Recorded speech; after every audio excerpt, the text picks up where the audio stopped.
one loop of the race left, the 29th Toyota Kalahari Botswana 1000 Desert Race was delicately poised in both the production and special vehicle categories. Anything could happen over the last 207 kilometers, and with the desert race's propensity to produce a sting in the tail, leading crews and their supporters were into what cricketers describe as the nervous 90s. The position at the front of the production vehicle field had not changed, with the Team Castrol Toyota Hilux of Duncan Foss and Rob Howie still sounding sweet and holding a 72-second advantage over the RFS BMW of Hannes Grobler and Henny ter Steege, who were now firmly in chase mode. Championship leaders Chris Visser and Jaapie Badenhorst were still rounding out the top three in the production vehicle category, but the RFS Toyota Hilux had now dropped to more than 7 minutes behind race leaders Foss and Howie. The only factor working to their advantage was an open road ahead that was free of dust, and the pair could let the Toyota Hilux off the leash.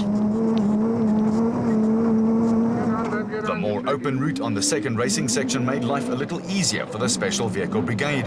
The Spaceframe cars are nowhere near as agile as the SP class runners, and they battle in the tight stuff. Well aware at the designated service point that their lead had been drastically eaten into by Cully and Quinton Sulwalt, race leaders Shamir Varayawa and Siegfried Rousseau had upped their pace, and the gap was now just over a minute. The ball was now firmly in the Sulwalt court, and the Palabora father and son team had to dig deep to come up with a big response.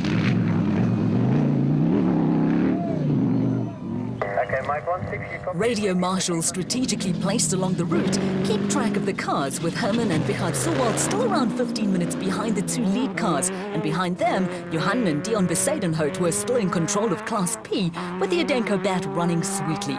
Gary Berthold and Andre Vermeulen had finally gone ahead of George Barkhuizen and David van Wyk, and were now a buffer between the Besadenhout brothers and Johan van Staden and James Rousseau, who were now nearly 2 minutes behind the Class P leaders.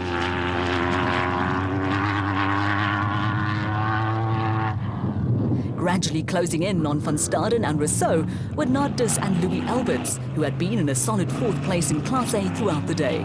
They had also moved past George Barkhuizen and David van Wyk, who had now dropped back to 5th overall in the production vehicle category in the Ailing AIM Toyota Hilux. It was a beautiful day for a walk with the dogs, but in the BHP BAT Northern Regions Championship regular, Marius Free and Father Andre were hard at work, with the pair now trailing the Class P leaders by almost 11 minutes. The Frees had moved ahead of Class D leaders Dion Venter and Ian Palmer, who were still in a comfort zone in the 4x4 Mega World Toyota.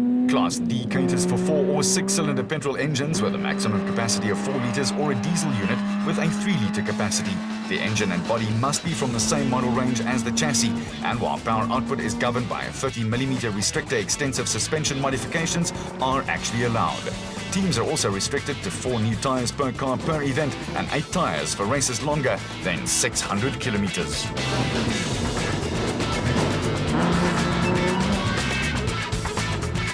It had been an up-and-down day for Jimmy Zars and Stefan Kutsia, with the Cobalt Racing Porter involved in intermittent skirmishes with local driver Keith Dutoy and Lesotho resident Ashley Thorne in the White Star Racing bat. A penalty for leaving the designated service point a couple of seconds early was to set them back, with the Zarco of Neil Meyer and Leon Miller still running strongly and closing in on the bat. Behind Meyer and Miller, the Raysonic Zarco of Kutsia and Sandra Labuskaghni still had a tight hold on Class B, with a healthy lead over Gilnel and Jaco Jong in the sister car.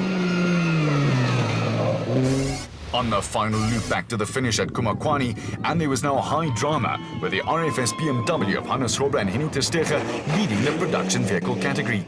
A steering problem was hampering progress for the Team Castrol Toyota Hilux of Duncan Foss and Rob Howie, and the Toyota dream of a first win on their own race since 1999 was fading fast. Closing in on Foss and Howie were Chris Visser and Jaapie Badenhorst in the RFS Toyota Hilux, with the championship leaders making rapid inroads into the comfortable lead previously held by Foss and Howie. The Premier SP class vehicles are custom-built cars, with a class open to a vehicle belonging to a production series anywhere in the world, with 2,500 vehicles sold in a consecutive 12-month period. Normally aspirated petrol engines with a capacity of up to 4.6 litres or 3-litre turbo diesel engines are permitted, with gearboxes, a 6-speed sequential unit nominated by the SA National Off-Road Car Racing Association. Extensive suspension modifications are also allowed in the SP class, but the body must be from the same production model as the chassis. Unlike the upheaval in the production vehicle category, the status quo was unchanged among the special vehicles, where a near faultless performance had taken Shamir Variawa and Siegfried Rousseau to the brink of a third successive desert race win in the team total porter. The championship leaders were controlling a gap of around 90 seconds to Cully and Quinton Silwald, who appeared to have shot their bolt in the elegant fuel bat.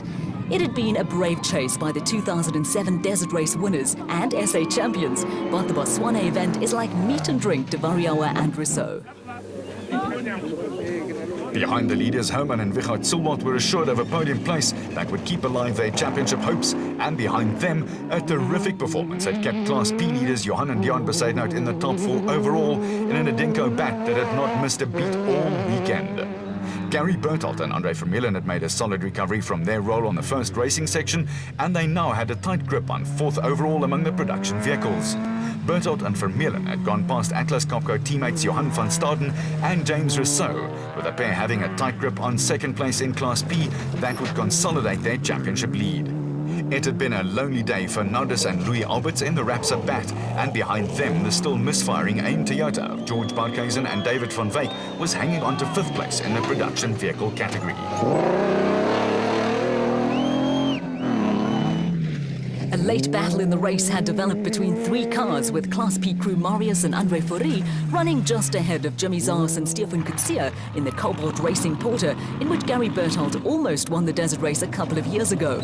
Zaas and Kutsia had fought a running battle all day, with Keith Dutoy and Ashley Thorne in the White Star Racing bat, who were still unaware that they had picked up a penalty for leaving the last designated service point ahead of schedule. The skirmishes between the Porter and the bat proved that off-road racing is just as exciting and intense in midfield as the battles up front. It had also been a rather lonely day for Class D leaders Dion Venter and Ian Palmer in the 4x4 Mega World Toyota Hilux. The rest of the Class D challenge had petered out on the Friday prologue, and on Racing Section 1, and Venter and Palmer were never under any pressure.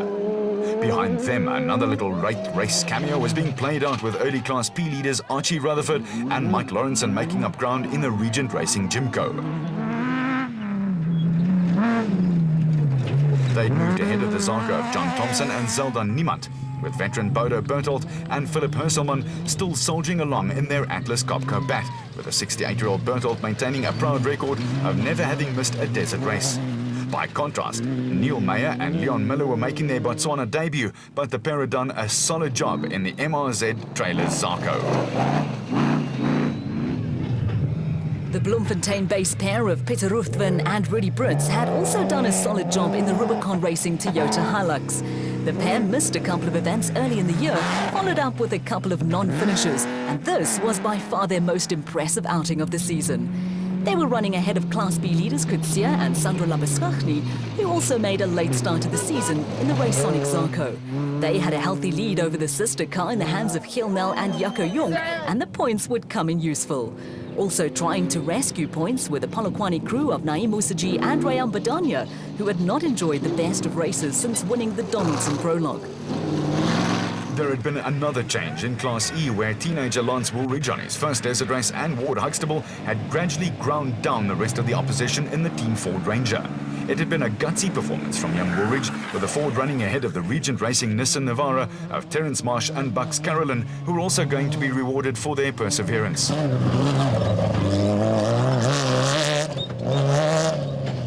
Perseverance was also the name of the game for Land Rover pair Johan Steyn and Paul Jonker, who were way behind the Class D leaders, but refused to throw in the towel.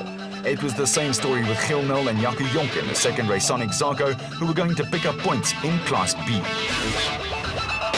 At the finish at Kumakwane, there was a rapturous welcome for production vehicle winners Hannes Grobler and Henny Terstegen, who had pulled off a remarkable victory in the RFS BMW X3. It was Grobler's 6th Toyota Kalahari Botswana 1000 Desert Race victory and a first for Henny Terstegen and BMW. While Toyota's dream of a win lay in tatters, Hannes Grobler's legion of fans in Botswana were in ecstasy, with the local media converging on a triumphant local hero. But the drama was not yet over, and it was Chris Visser and Japie Badenhorst who were next to appear at the finish, much to the delight of the Visser family. The Toyota 1000 Desert Race sting in the tail had struck again, with Visser and Badenhorst passing Team Castor Toyota pair Duncan Foss and Rob Howie with less than 10 Ks to go. In a late race upheaval, the factory crew had to be content with a final place on the podium in a vehicle that was a little worse for wear. To the victors, the spoils, and after the traditional podium ceremony, Hannes Grobler could hardly believe what he and Henny ter Steege had just achieved. Definitely, it was an unbelievable event. It was a tough race, and Henny did a good job. The whole team did a good job, and I'm so glad we could pull off a win again here. It was also a great result for privateers Chris Visser and Japie Badenhorst, with their championship lead given a big boost. Yeah, no, we just thank Hannes for coming first, helping us a little bit with the championship. And yeah, it was not nice to see another competitor not alongside the road, but unfortunate for Duncan, but fortunate for us. Despite intense disappointment at missing out on a long-awaited victory, there was an upbeat air in the Toyota camp. Very happy. It's probably at this stage the biggest motorsport race in Africa. And I mean, we're very proud of it. We have very good partners here in Botswana. They're doing a very good job for us. They are on board and they support it 100%. And for that reason, you know, we sell about 30%, more than 30% of the cars in Botswana as Toyota. We have to support it. And everywhere we went, we just heard Hilux. So we're very happy. One of Toyota's partners in the Toyota Kalahari Botswana 1000 Desert Race is the cellular service provider Mascom. Absolutely. I think the Botswana tourism has latched onto this opportunity. It's a great tourist opportunity, but I think also as an alternative sport within Botswana for Botswana to get involved in. And you can see through the participation, through the crowds here, that the attendance has been great. And I think as Mascom, we're proud to be associated with the Toyota Desert Race. Final production vehicle results with a 9-minute winning margin for Hannes Grobler and Henny ter Steege, with great performances from Class D winners Dion Venter and Ian Palmer and Class E winners Lance Woolridge and Ward Huxtable. And a perfect weekend for Shamir Variawa and Siegfried Rousseau ended with a team total pair putting the finishing touches to a thoroughly professional performance in the special vehicle category. A brave effort took Cully and Quinton Silwat right into second place. Victory for Shamir Variawa and Siegfried Rousseau earned them a place in Desert Race folklore by taking a hat-trick of wins, with the three crews on the podium signing off by spraying the crowds with champagne, much to the delight of local photographers. It's a grueling event. This morning we were the first special out, and I think thanks to my navigator for the strategy that we had, and we just went by it and it stuck by it and it worked out for us. So I think it's a team effort that brought this win. Second place also kept alive Silwat Championship hopes, and as always, Cully Silwat was gracious in defeat. And how nice it is, isn't it? We really enjoyed it. Tough race. We must congratulate the Botswana organisers, everyone that's been involved in it. What a good organised event. Tough, but that's the way we like it. That's why we do the off-road. A 2-minute victory margin for Shamir Variawa and Siegfried Rousseau, and a string of fine performances from Class P crews, who made up 5 of the cars in the top 10 in the special vehicle category.